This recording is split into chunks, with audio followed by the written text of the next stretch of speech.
Hi, my name is Angela Zeyn. Welcome to my channel, and I really hope you enjoyed this segment.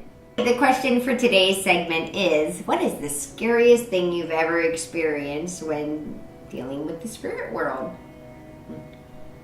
Boy. Well, that brought up a lot of things for me, and they're all very personal, actually. And, I can go into the gobblies and the ghouls from doing salt rituals on houses. I could talk about the incubus that used to come visit me. I could talk about a lot of different things, but the one that shows up that's like, that was spooky, creepy, healing, everything all at once, is this. And this definitely gets personal. And I'm okay with that. I think it'll help a lot of people. Sorry for the ums. I was doing a session, and during the session, a spirit, I would call her a guide. If I remember correctly, she was a guide. It showed up, and she was just da-da-da-da-da. She was like this happy spirit talking away to my client, and out of nowhere comes this other being showing up, and this really had nothing to do with my client. It had everything to do with me. And it made sense in the aftermath of it happening because of my own healing process that I was in. Because, just because we're healers doesn't mean that we got all our shit together. Usually we're far from it. And we're working on ourselves too. So this spirit showed up, and I had never seen anything like this again. Never seen anything like it before. Never saw anything like it again. But I realized that it comes from this individual.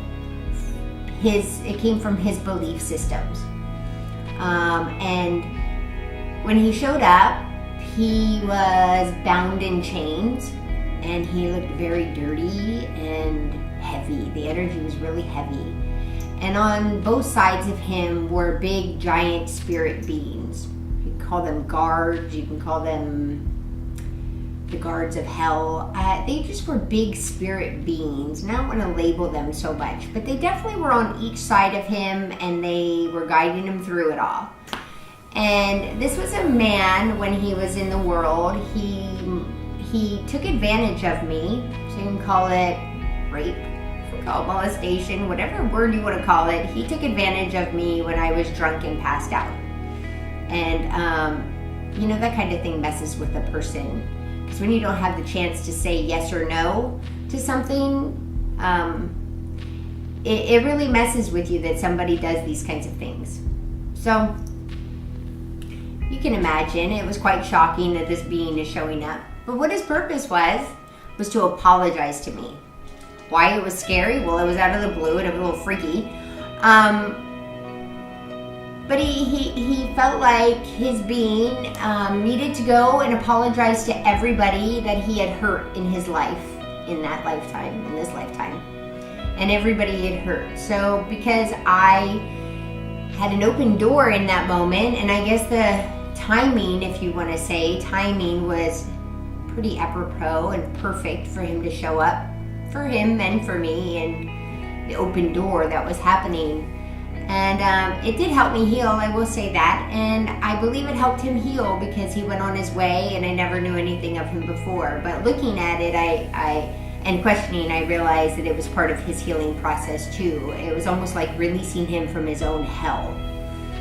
So, yeah.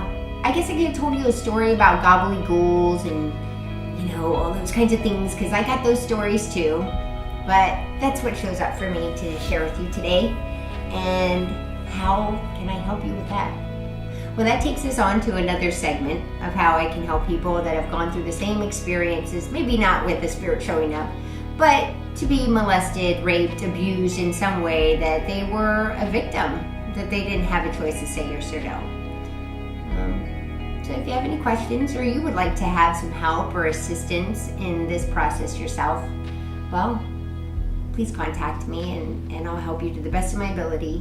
Thank you for tuning in. If you have any further questions, please contact me. Check out my website at angelazeyn.com. And also, if you really enjoy, please feel free to subscribe to my channel and share it with others.